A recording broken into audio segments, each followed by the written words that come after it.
आज हम लोग हाइड्रोजन एंड इट्स कंपाउंड पे कुछ प्रॉब्लम्स करने जा रहे हैं। इन प्रॉब्लम्स की मदद से आपको हाइड्रोजन एंड इट्स कंपाउंड को समझने में सहूलियत होगा। आप अच्छे से समझ पाओगे हाइड्रोजन एंड इट्स कंपाउंड पे। आपको ये पता चलेगा कि प्रॉब्लम अप्रोच कैसे करना है। इन ऑर्गेनिक केमिस्ट्री में जो प्रॉब्लम्स होता है वो most of the problems theoretical होता है, जो आपको थ्योरी दिया गया उस पर बेस्ड होगा।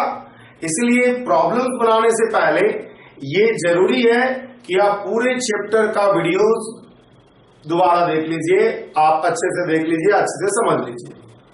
तो हम लोग प्रॉब्लम्स कुछ करने जा रहे हैं हाइड्रोजन कंपाउंड पे, जिसको कि आप देखोगे कि अधिकतर सवाल का आंसर आप बहुत हद तक जानते होगे। कुछ क्वेश्चंस ऐसा होगा जिसमें कि आपको नए तरीके से कुछ सोचना होगा, समझना होगा, एटसेट्रा। तो हम कुछ प्रॉब्लम्स करना शुरू करते हैं। असाइनमेंट शीट आपको मिला हुआ है आपके वीडियो लेक्चर्स के थ्रू के साथ। ये असाइनमेंट शीट भी दिया गया है आपको, तो आप आसानी से इस क्वेश्चन पेपर को यूज करके देख सकते हो कि क्या क्या आपको क्वेश्चंस करना है। वैसे सारा क्वेश्चंस हम लिखा रहे हैं आपको सामने, क्वेश्चंस के साथ साथ हम आंसर लिख रहे हैं, ताकि आपको बार बार असाइनमेंट शीट, बार बार वीडियोस ना देखना पड़े, बल्कि आप सिलसिलेवार तरीके से वीडियोस ही सिंपली देख करके आपको पता चल जाए कि क्या तरीका है प्रॉब्लम्स को अप्रोच करने का। देखिए, तो पहला क्वेश्चन ये है, question number 1, why ionization energy of hydrogen lies in the range of halogen. Halogen के रेंज में हाइड्रोजन का आयोनाइजेशन एनर्जी क्यों लाई करता है? बहुत ऑब्वियस क्वेश्चन है। शुरुआत में जब चैप्टर का हमने शुरुआत किया था तो हमने बताया था कि हाइड्रोजन का पोजीशन पीरियोडिक टेबल में एम्बिगियस है रखना। कभी कभी किसी पीरियोडिक टेबल में आप देखोगे, मोस्ट ऑफ पीरियोडिक टेबल देखोगे 1A के साथ रखा हुआ है, किसी में 7A के साथ भी रखा जा सकता है। हालांकि जो सबसे बेहतर तरीका है उसमें हाइड्रोजन को अलग करके लिख दिया जाता है। तो कारण इसका यह है कि हाइड्रोजन का कुछ प्रॉपर्टीज 1A मेटल से मैच करता है, कुछ प्रॉपर्टीज हैलोजन से मैच करता है। आंसर इसका होगा कि hydrogen is non metallic. Hydrogen is non metallic like halogen. Halogen, they both have tendency to accept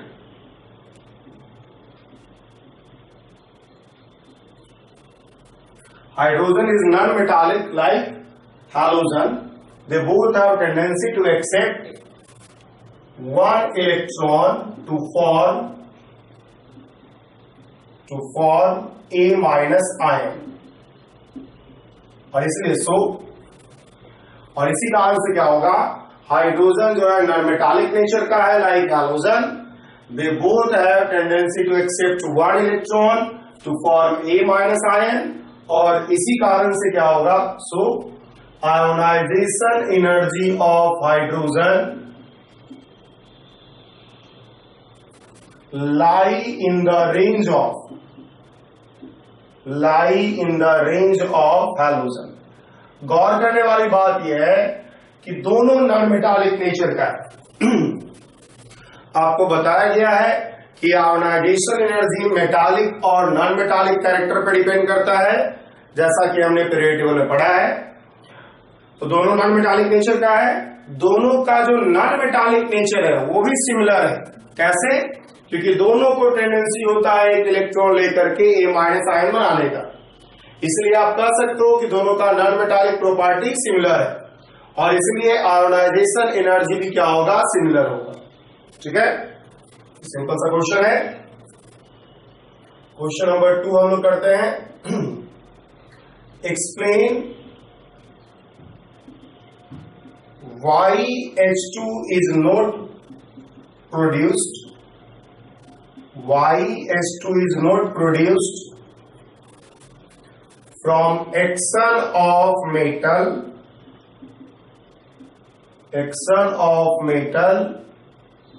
on H2SO4 or HNO3. Explain why H2 is not produced by action of metal on H2SO4 और HNO3.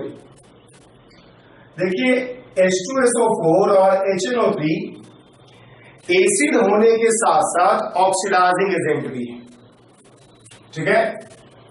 तो H2SO4 and HNO3 are acid as well as oxidizing agent. Acid के साथ साथ ये oxidising agent भी होगा, ठीक है। H2SO4 and HNO3 are acid as well as oxidizing agent, और इसी कारण से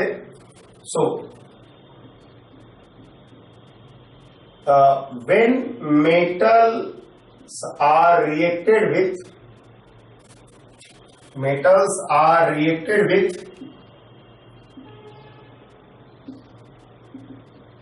H2SO4 or HNO3,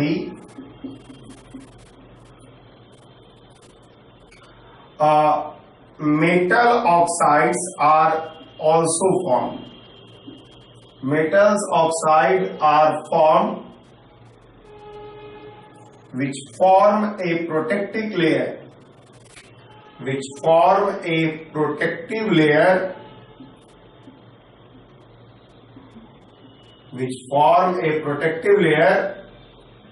on metal. It avoids further reaction with metal.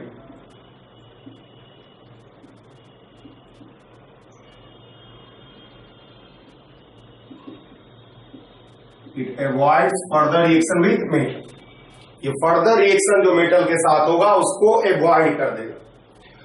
इसको पैसिविटी कहा जाता है। बहुत सारा मेटल्स को ये टेंडेंसी होता है कि ऑक्सीडाइजिंग नेचर वाला जो एसिड है उसके साथ एक प्रोटेक्टिव लेयर ऑक्साइड का बना ले, और जिसके कारण से जो होगा, जो रिएक्शन होना है मेटल के साथ एसिड का, वो ब्लॉक हो जाता है और इसलिए H2 गैस प्रोड्यूस नहीं हो पाएगा, ठीक है।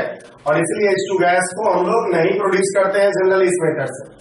हालांकि ये मेथड यूज किया जा सकता है, लेकिन जो जनरल तरीका है वो ये तरीका नहीं है। तो जनरल तरीका यही है कि आप इस तरीके को अवॉइड करो, ठीक है। जनरल रूल यही है कि आप इस तरीके को अवॉइड करो। क्वेश्चन नंबर 3 कह रहा है why for getting pure H2 BaOH solution equal to solution is of H2O is preferred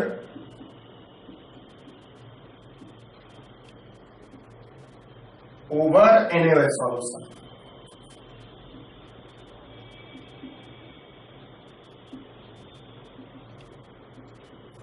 ठीक है। Y for getting pure H2 BaOH equal to solution is preferred over NaOH solution. देखिए most of the जो hydroxide जो होगा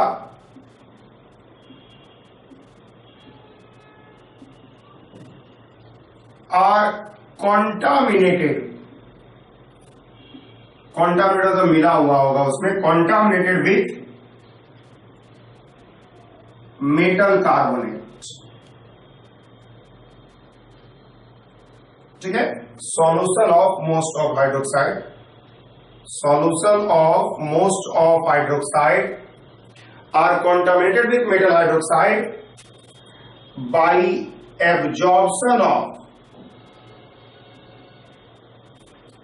absorption of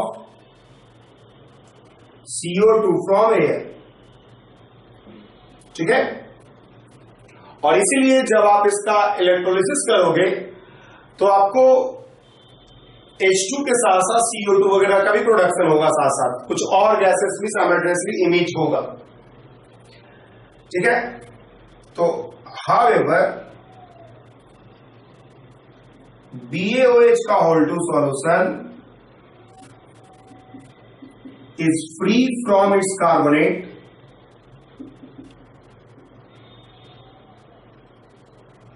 because BaCO3 barium carbonate is insoluble in nature.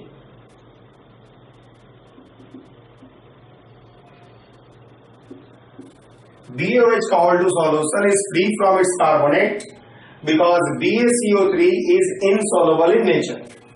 Barium carbonate, देखिए sodium hydroxide sodium carbonate भी रखेगा solution में, क्योंकि CO2 absorb कर रहा होगा एटमॉस्फेयर से, लेकिन बेरियम हाइड्रोक्साइड CO2 अगर एब्जॉर्ब कर रहा होगा एटमॉस्फेयर से, बेरियम कार्बोनेट बना रहा होगा, तो बेरियम कार्बोनेट चूंकि इनसॉल्युबल होता है इसीलिए वो सॉल्यूशन में नहीं पाया जाएगा, और इसीलिए जब आप इलेक्ट्रोलिसिस करोगे बेरियम हाइड्रोक्साइड सॉल्यूशन का तो आपको प्योर H2 ऑब्टेन होगा।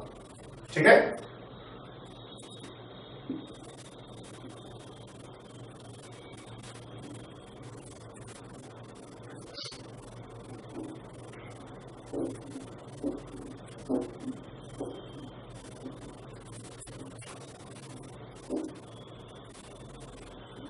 सारा सवाल जो होगा इन सभी चैप्टर्स में, inorganic S block, P block, D block में, वो सारा जो होगा थ्योरेटिकल क्वेश्चंस होता है।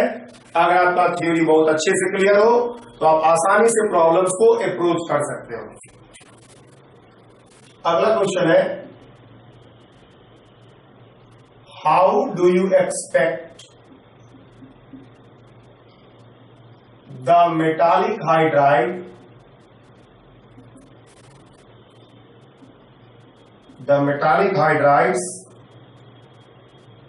to be useful for hydrogen storage, H2 storage।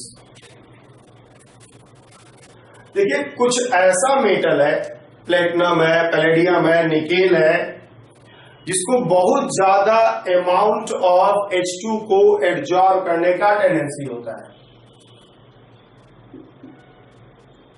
There are some metals like platinum, palladium, nickel,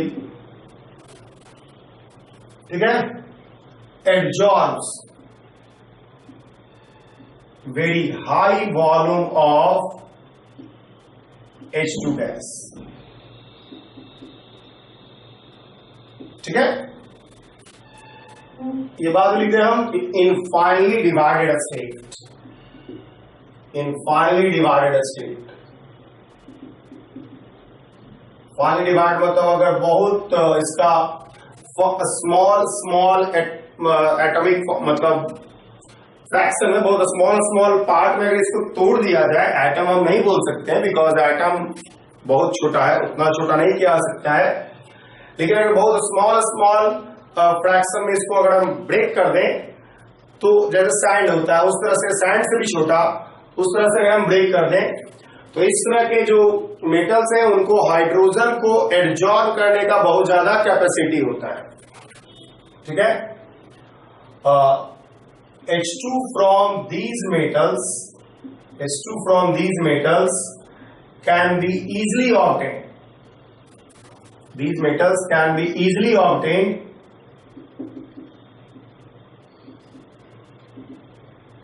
by heating। ठीक है, which is used, जिसको कि हम लोग यूज कर सकते हैं, H2 जो बना है, which is used in reduction, ठीक है, कंबसन, एक्सेट्रा जो भी है ये सबको भी यूज कर सकते हैं। H2 का कंबसन भी करवा सकते हैं अगर आप चाहो तो। इसके बाद so these metals are used for H2O storage and it is called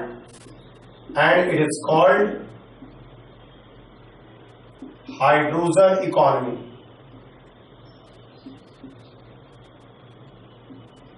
And it is called hydrogen economy. ठीक है, ये चीज हमने आपको पहले ही बताया कि हाइड्रोजन को बहुत ज्यादा कैपेसिटी होता है, लगभग 1000 टाइम्स वॉल्यूम। अगर आप ये 1 मिलीलीटर लेते हो पानी डिवाइड फॉर्म में, तो 1000 मिलीलीटर H2 गैस का वो एब्जॉर्ब करके रख सकता है।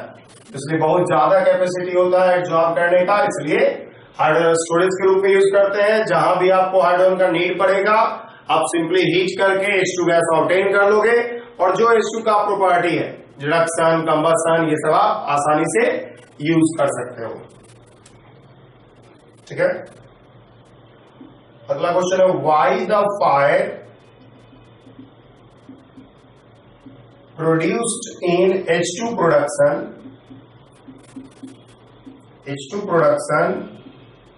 from selane hydride. सेलेन का मतलब होता है आयनिक, सेलेन का मतलब होता है salt like hydrides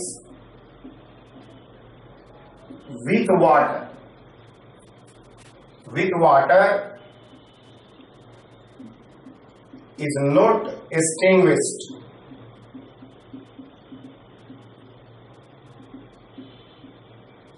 by CO, जो कि एक कॉमन फायर एक्सटिंग्विशर है।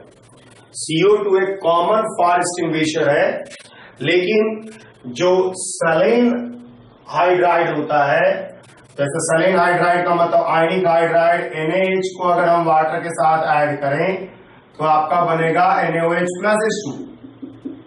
एक बहुत अच्छा तरीका है H2 प्रोडक्शन का। ठीक है, अब और इसके साथ साथ इसमें हीट भी प्रोड्यूस होता है। ठीक है, फायर हीट प्रोड्यूस होता है। The heat produced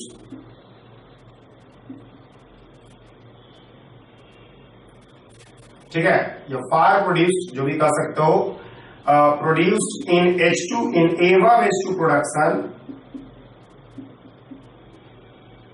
in एवब H2 production can't be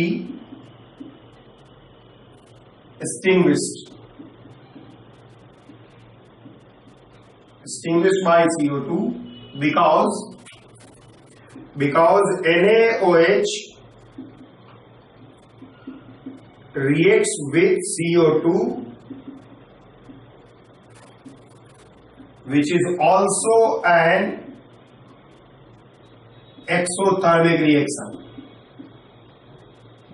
problem ये है यहां पर कि जो NaOH आपके पास बना है प्रोडक्ट में, मेटल हाइड्रोक्साइड, कोई भी आप लोगे, आप KH लो, KOH बनेगा, कोई भी मेटल हाइड्रोक्साइड लोगे तो वो CO2 के साथ रिएक्शन करके आपके पास Na2CO3 प्लस H2O बना देगा, जो कि क्या कर रहा होगा, ये और हीट प्रोड्यूस ही कर रहा होगा। तो आपका काम था हीट को घटाना, फायर हटाना, लेकिन जब आपने CO2 ऐड किया तो CO2 खुद रिएक्शन कर गया NaOH के साथ और ज्यादा हीट प्रोड्यूस हो गया। तो इसलिए आप कहोगे कि CO2 से हम लोग नहीं हटा सकते हैं, CO2 से हम फायर को नहीं बुझा सकते हैं। तो क्या करेंगे हम लोग, सैंड पार्टिकल यूज करेंगे, सैंड यूज करेंगे। जहां भी आप जानते हो कि CO2 को बहुत जगह हम लोग इस्तेमाल नहीं कर सकते हैं, वहां पर सैंड ही यूज किया जाता है। ठीक है, सैंड यूज किया जाता है। In this case sand particles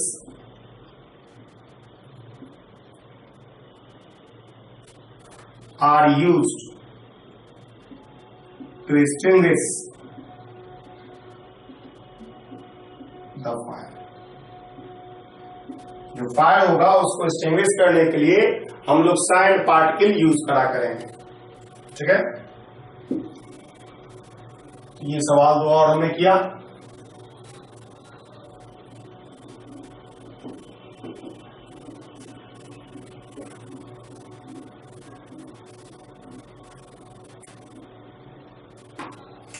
अगला क्वेश्चन देखिए, क्वेश्चन कहा जा रहा है कि why only 4 H2O molecules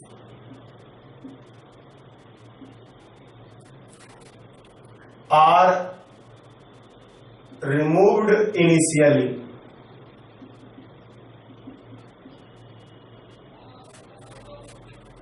when CuSO4 5H2O is dehydrated. Question ये है, why only 4 water molecules are removed initially? शुरू में सिर्फ ये क्यों होगा? तो देखिए, हमने आपको बताया कि हाइड्रेट्स होता है 3 तरह का होता है, केटायनिक, एनायनिक और लैटिस। केटायनिक में केटायन से जुड़ा रहता है कोऑर्डिनेट बॉन्ड के थ्रू। एनायनिक में कुछ वाटर मॉलिक्यूल केटायन के साथ जुड़ा रहेगा कोऑर्डिनेट बॉन्ड के थ्रू, और कुछ वाटर मॉलिक्यूल हाइड्रोजन बॉन्डिंग के थ्रू जुड़ा रहेगा एनायन के साथ। इस केस में जब आप अगर हीट करते हो तो जो वीक कोऑर्डिनेट बॉन्ड होगा केटायन और वाटर के बीच का, वो पहले ब्रेक करेगा, और इसीलिए इस केस में एनायनिक हाइड्रेट्स के केस में वाटर मॉलिक्यूल का जो रिमूवल होता है वो सक्सेसिव वे में होता है। मतलब पहले कुछ वाटर हटेगा and then after some water molecules will be removed. ठीक है, तो पॉइंट यही है कि CuSO4 5H2O is an anionic hydrates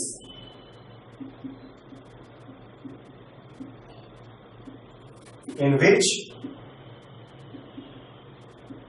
some water molecules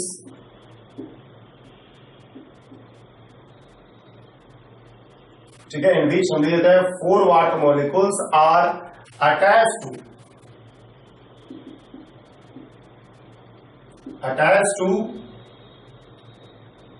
copper 2 plus ion through weak coordinate bond। याद रखिएगा, यहां पे कंफ्यूजन हो जाता है, कोऑर्डिनेट बॉन्ड वीक कैसे हो गया। ये पॉइंट है कि कोऑर्डिनेट बॉन्ड जो है ये पार्शियल कोऑर्डिनेट बॉन्ड है, कंप्लीट कोऑर्डिनेट बॉन्ड नहीं है।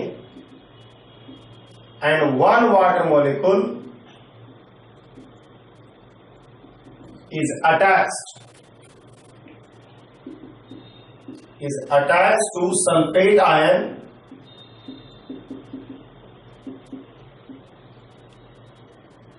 through hydrogen bond।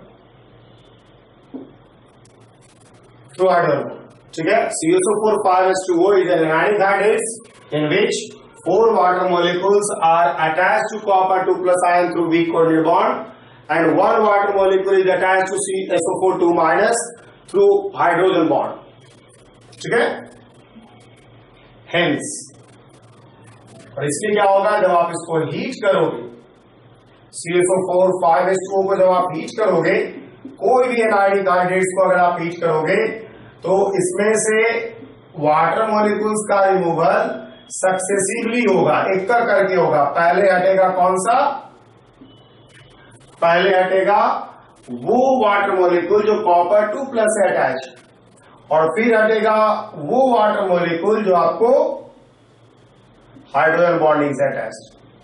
पहले जो केटायन से अटैच है वीक कोऑर्डिनेट बॉन्ड के थ्रू वो हटेगा, और उसके बाद एनायन से हटेगा, एनायन से जो जुड़ा रहेगा वाटर मॉलिक्यूल वो हटेगा।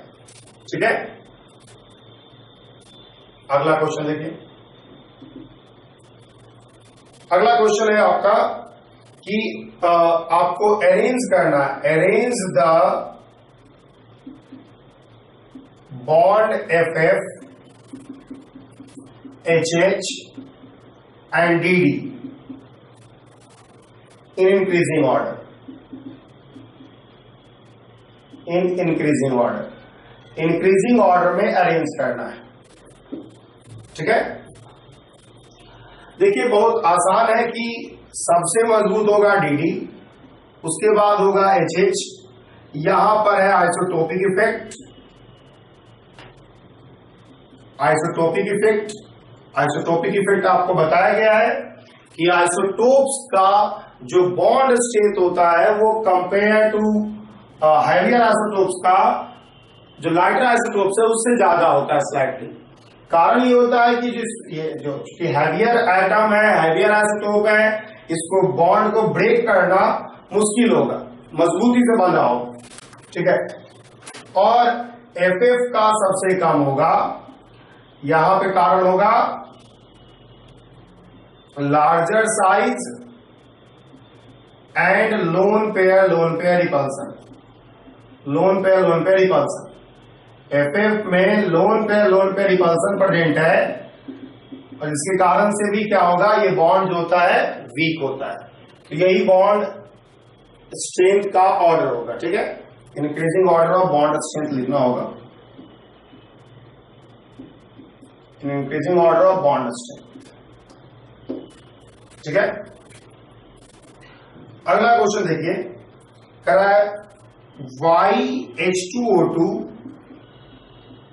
is not prepared on large scale, not prepared on large scale from cyclic oxidation reduction,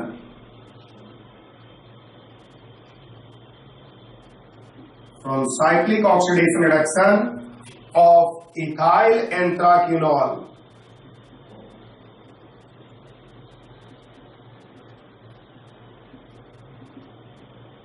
even it is much cheaper process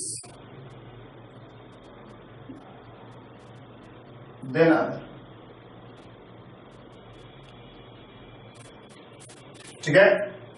ये देखिए, आपको बताया गया है कॉमर्शियल प्रिपरेशन ऑफ H2O2 में कि दो तरीका है।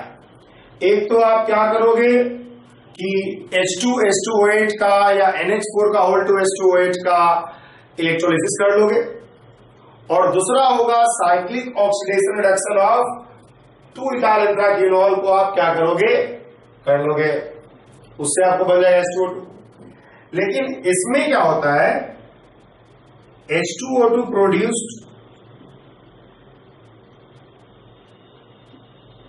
बाय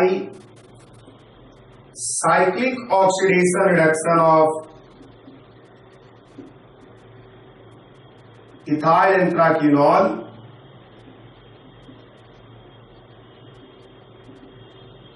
ठीक है।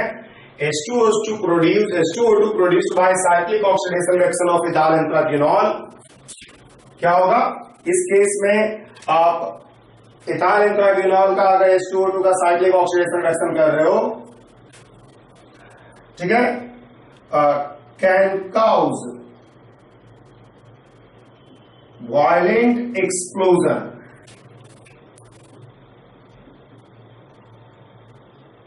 due to presence of organic impurities, alcohol वगैरह का प्रेजेंट रहने के कारण, ठीक है, due to which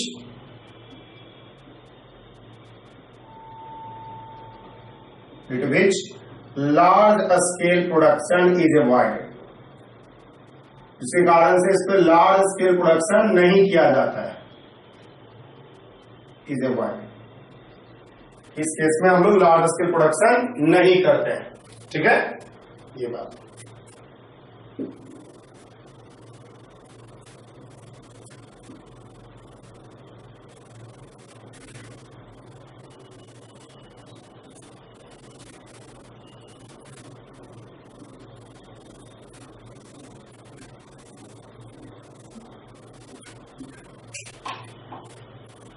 तो देखिए, हम लोग अगला क्वेश्चन करते हैं।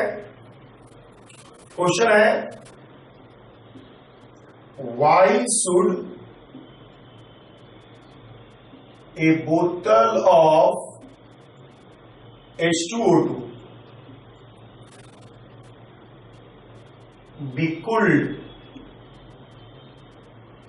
before opening?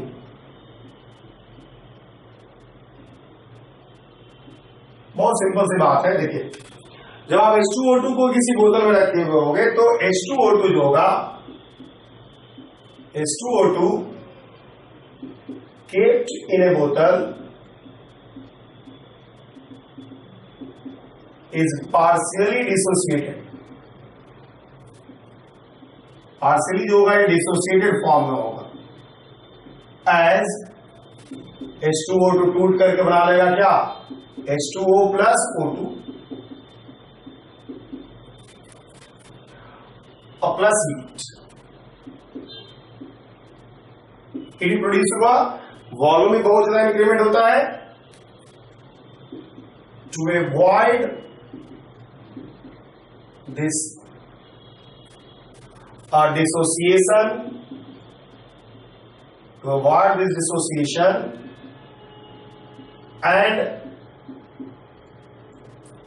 and heat produced in our reaction, it produced it is first cooled before opening.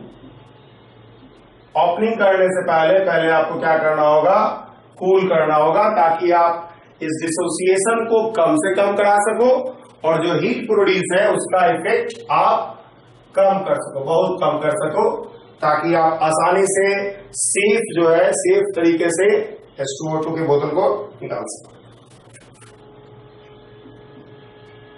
The 3 aspects of chemistry of hydrogen. The 3 aspects of chemistry of hydrogen can be illustrated by reactivity of H2O with NH, CH4 and HCl. इसी को आपको explain करना है. The 3 aspects of chemistry of hydrogen can be illustrated by reactivity of H2O with NH, CH4 and HCl. Explain. इसमें आप गौर कीजिए, इसमें हम लोग समझते हैं. देखिए, जो 3 aspects of chemistry of hydrogen है उसको हम लोग इलस्ट्रेट कर सकते हैं इससे. देखिए, NaH में हाइड्रोजन माइनस फॉर्म में वाटर के साथ रिएक्शन करोगे, बनाएगा NaOH प्लस H2. मतलब यहां पर जो है hydrogen exist as H minus ion. HCl में अगर आप रिएक्शन करते हो तो वाटर में डालते हो तो आपको बनेगा सिंपली H3O प्लस और Cl माइनस. मतलब H exist as H plus ion. ये भी हो गया. बात अगर हम CH4 की करें तो वाटर के साथ इसका रिएक्शन नहीं होगा, because CH bond is strong enough to be broken. ना स्ट्रॉन्ग है कि ब्रेक नहीं होगा. ठीक है, CH बॉन्ड जो होगा स्ट्रॉन्ग है, इसलिए इसको ब्रेक नहीं कर सकते. तो अल्टीमेटली आपके पास देख सकते हो कि हाइड्रोजन एक जगह, हाइड्रोजन जो है अल्टीमेटली हाइड्रोजन जो है आयनिक बॉन्ड बना रहा है NH में, Na प्लस H माइनस में. हाइड्रोजन जो है पोलर कोवलेंट बॉन्ड बना रहा है, और H प्लस और Cl माइनस में एग्जिस्ट कर रहा है. और हाइड्रोजन जो है कोवलेंट बॉन्ड बना रहा है, सिंपल कोवलेंट बॉन्ड बना रहा है इन CH4 मॉलिक्यूल, जहां पर CH4 को ब्रेक कर पाना बहुत मुश्किल है, नॉर्मल कंडीशन में रिएक्शन नहीं करेगा. तो इससे ही आपको पता चल रहा है कि हाइड्रोजन जो है किस किस फॉर्म में एग्जिस्ट कर सकता है और किस किस तरह का रिएक्टिविटी वो कर सकता है. तो डेफिनेटली तीनों एक्सपेक्ट जो हाइड्रोजन का है कि हाइड्रोजन H माइनस के रूप में एग्जिस्ट कर सकता है, हाइड्रोजन H प्लस के रूप में एग्जिस्ट कर सकता है, और हाइड्रोजन न्यूट्रल फॉर्म में मतलब सिंपल कोवलेंट बॉन्ड के रूप में भी एग्जिस्ट कर सकता है. ये तीनों केमिस्ट्री जो है हाइड्रोजन का वो इन तीनों रिएक्शन से एक्सप्लेन हो जा रहा है.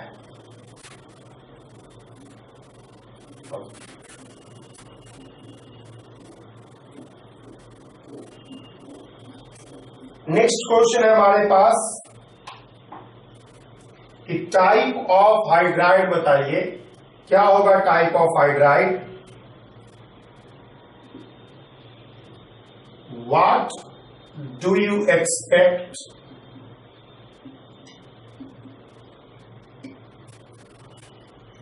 The nature of hydrides?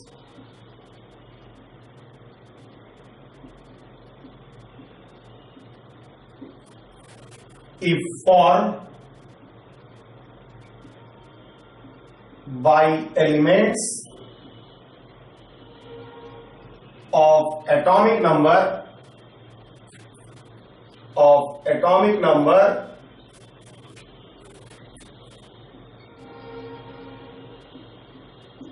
15, 19, 23 and 44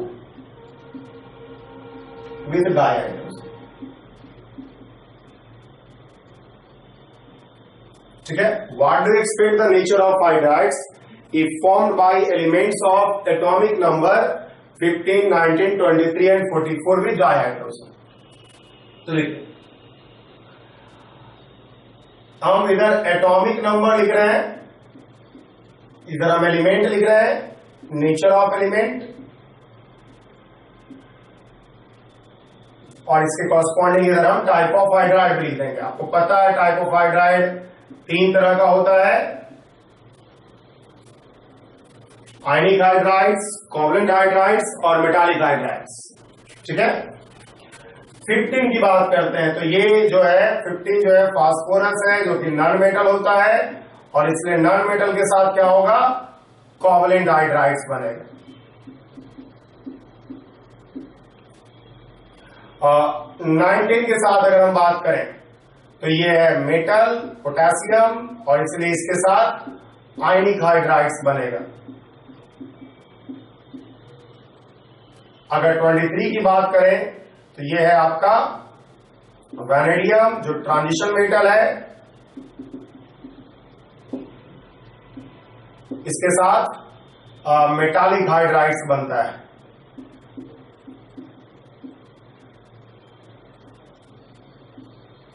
और 44 भी ट्रांजिशन मेटल्स है,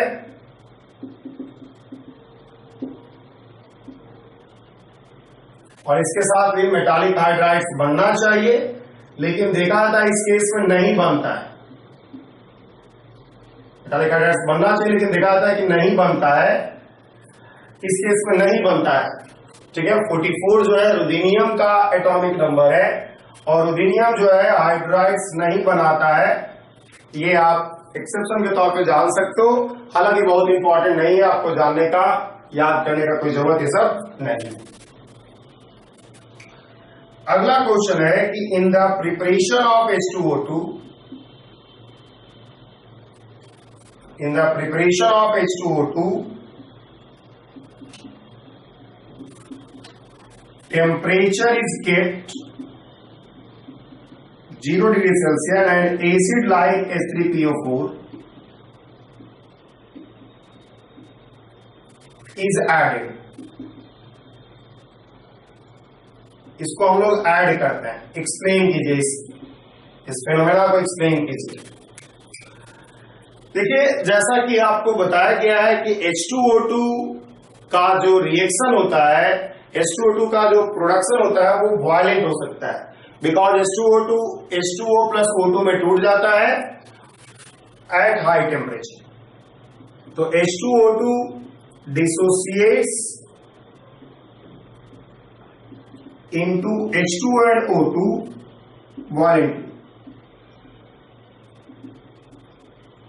at high temperature. So temperature is kept lower,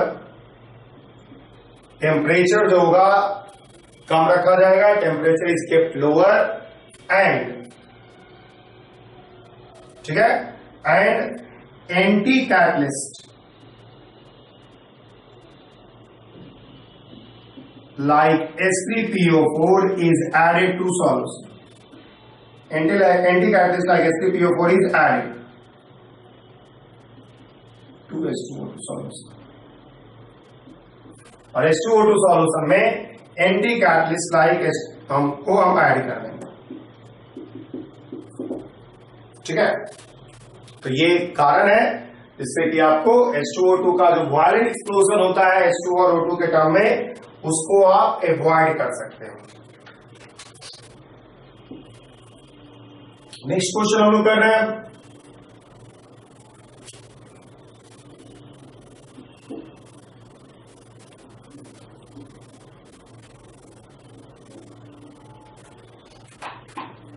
next question है, क्वेश्चन ये है कि जब हम H3PO4, H3PO3 और H3PO2 को अगर हम रिएक्शन कराएं D2O के साथ, D2O के साथ, D2O के साथ, तो क्या प्रोडक्ट बनेगा? ये पूछा जा रहा है, लैंग्वेज में यही लिखा हुआ है जो हमको इस तरह से। तो गौर कीजिएगा कि H3PO4 में तीनों हाइड्रोजन जो होता है वो क्या होता है? एसिडिक होता है, इसलिए यहां पर D3PO4 बन जाएगा। यहां पर आपको पता होगा दो ही हाइड्रोजन जो होता है एसिडिक होता है, इसलिए H32PO3 बनेगा।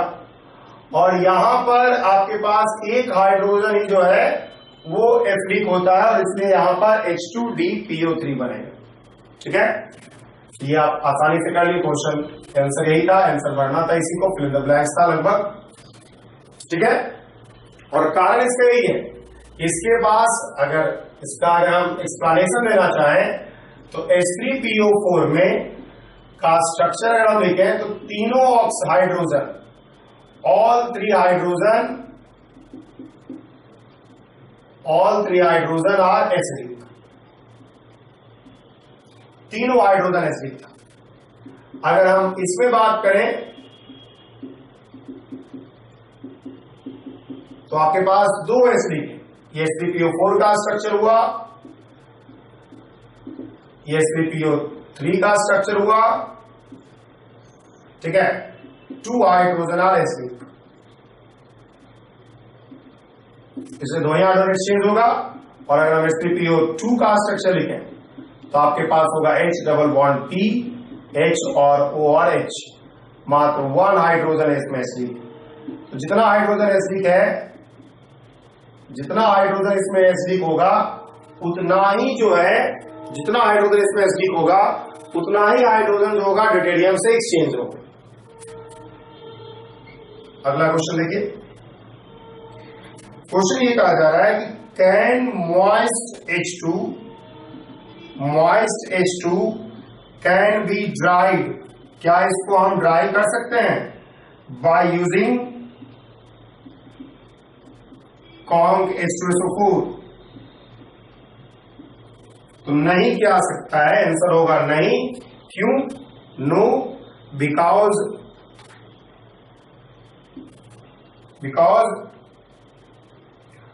H2 can catch fire with Kong H2, dehydration with Kong H2, dehydration with Kong H2,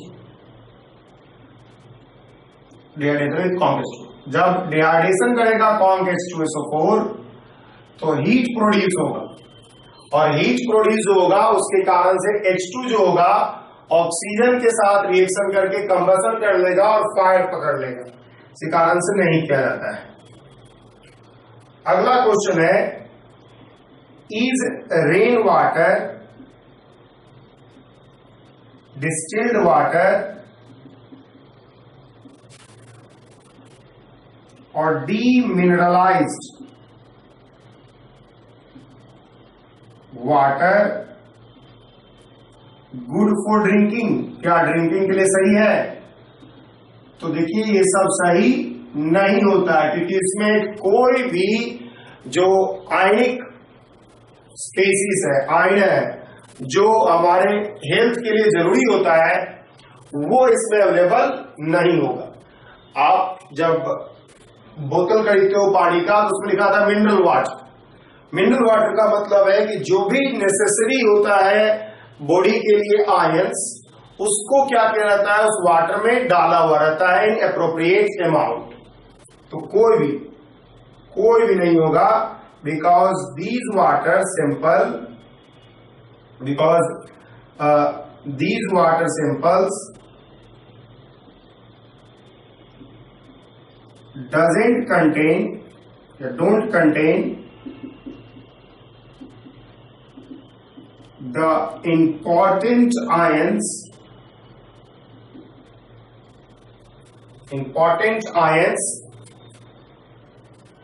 ठीक है, does not contains ions which are important from human body, importance for human body, जो कि human body के लिए important होता है, वो सब नहीं कंटेन करता है। और एक क्वेश्चन और है, which one is good bleaching agent?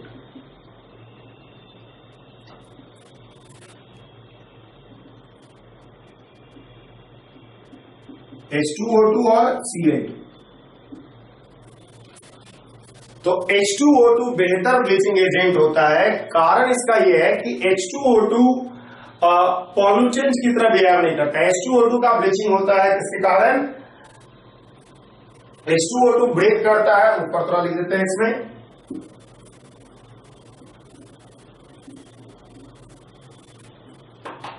H2O2 जो होगा वो better, H2O2 is better bleaching agent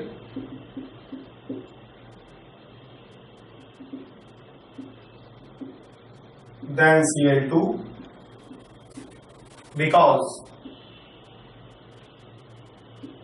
ठीक है, H2O2 जो होगा वो बेटर ब्लीचिंग एजेंट होगा, बेहतर ब्लीचिंग एजेंट होगा than Cl2 because H2O2,